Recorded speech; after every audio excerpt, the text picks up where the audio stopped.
Magandang araw at oras sa inyong lahat mga kapatid. Ito nga palang yung lingkod 5M Vlog.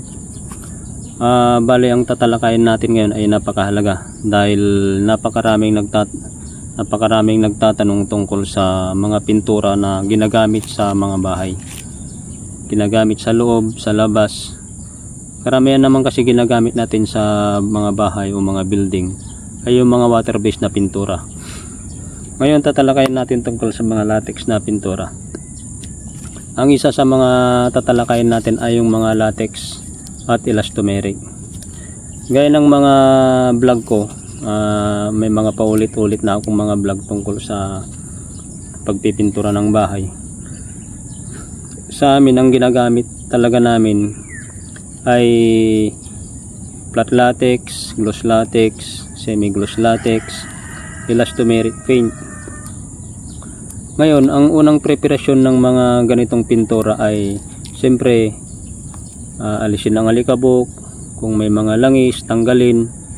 Pag halimbawa bagong palitada pa lang, pwede nating lasunin, pero pagka may 30 days na o kaya pataas, 1 taon ganun, wag nyo nang lasunin ng concrete neutralizer.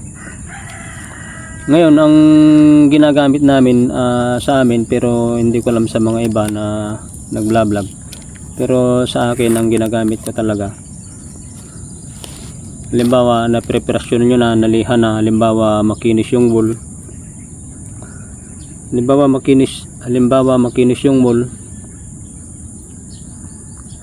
ang ginagamit namin dyan na primer ay Acrytex primer. Sa labas pwede ring Acrytex primer sa loob. May mga nagtatanong kasi kung pwede bang mag Acrytex primer sa loob. Pwede, all around po ang Acrytex primer. Yan po ang aking paliwanag. Pag halimbawa na Acrytex primer nyo na po sa loob at labas, halimbawa sa labas, pwede nyo siyang masilyahan ng Acrytex cast. Isa rin sa mga tanong nila ito kung pwede bang masilya ng water based na masilya yung Acrytex primer. Pwede po. Ipapaliwanag ko sa inyo. Na primer ng Acrytex cast, pwede na kayo magmasilya. Ang masilya nyo dyan ay pwedeng masonry putty, pwedeng Bosnewall putty, pwedeng Acrytex cast. Yun ang pwedeng pangmasilya nyo sa Acrytex primer. Ngayon, pag namasilyahan nyo na siya ng Acrytex primer, halimbawa sa labas,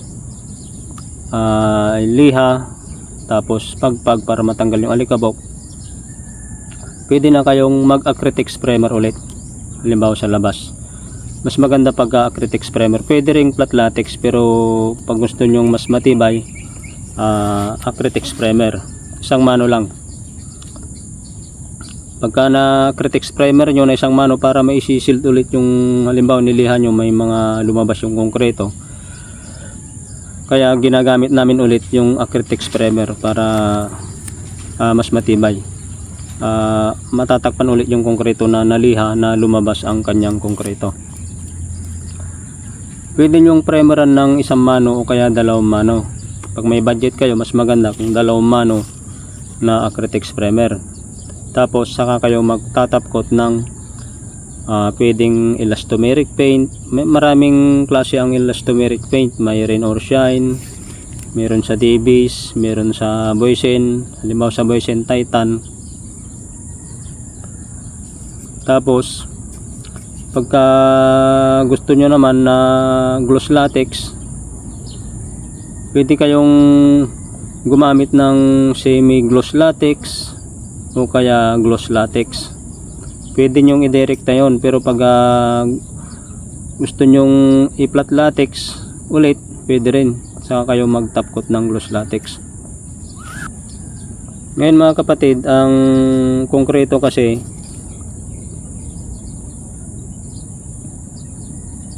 pwede mong masilyan ng iba't ibang klase ng masilya, gaya ng sinabi ko kanina.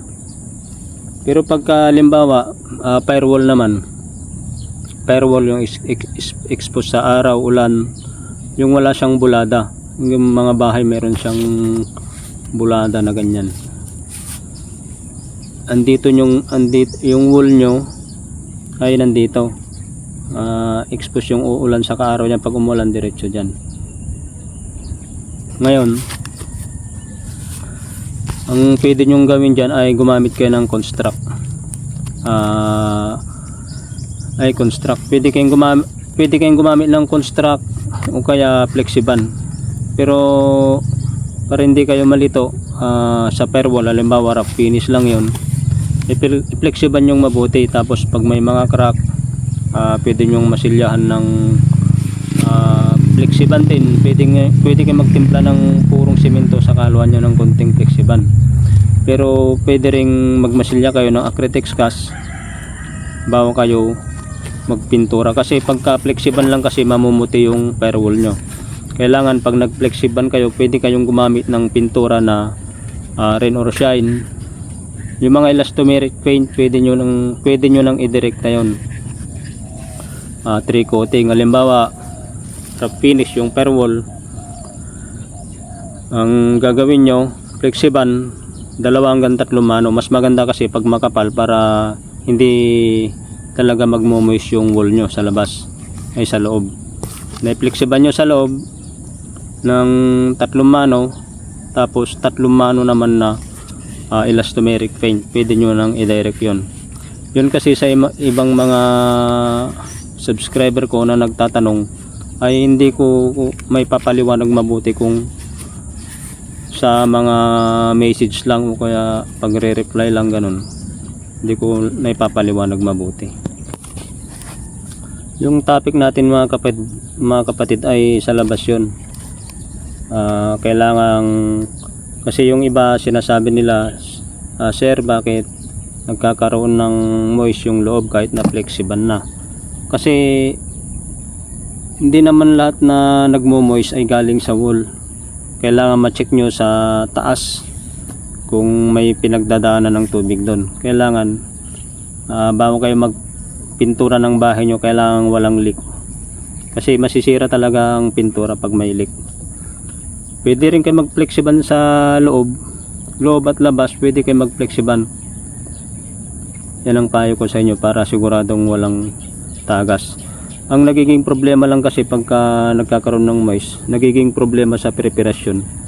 Yung iba malikabok, marumi, basta pinahiran na agad. Kailangan steel brushin mo yan, kasi yung alikabok hindi talaga kakapit yung flexiban pag malikabok. Pag na-flexiban nyo na yung labas, pwede na kayong, gaya ng sinabi ko, elastomeric paint. Direct na yun, direktan nyo nang ipahid yun. Kasi pag flexiban lang talaga, mamumuti yun. Ngayon may tanong pa yung mga may mga tanong pa sa akin na pwede bang patungan yung Acrytex primer ng iba't ibang klase ng masilya. Gaya ng sinabi nila, pwede bang patungan ng water based na masilya. Alam nyo ang Acrytex primer mga kapatid, kahit patungan mo yan ng masonry putty, yung masonry putty ay water based yan. Bosney wall putty, water based din yan. Pwede mo rin patungan ng Acrytex cast. Pero sa Boysen, ang naka-console level ni Boysen nakalagay doon sa preparasyon niya, Acrytex primer tapos masilyan mo na Acrytex cast. Yan ang kombinasyon niya talaga. Pero hindi nangangahulugan na Acrytex cast lang ang pwede mong ipatong sa Acrytex primer. Kasi pag nabasa mo sa lagayan ng pintura ng Acrytex cast o kaya sa Acrytex primer, nakalagay lang doon, pwede mong yung Acrytex primer pwede mo siyang masilyahan ng Acrytex cast. Pero hindi nangangahulugan yun na Acrytex cast lang ang pwede mong ipatong doon. Pwede ring water based na masilya. Pwedeng masonry putty, Bosney wool putty, Acrytex cast, water based, solvent based, pwede mga kapatid. Sana ay nakapagbigay ako sa inyo ng konting tips mga kapatid, at marami pa akong ipapaliwanag tungkol dito. Don't forget to like, share and subscribe. Maraming salamat po.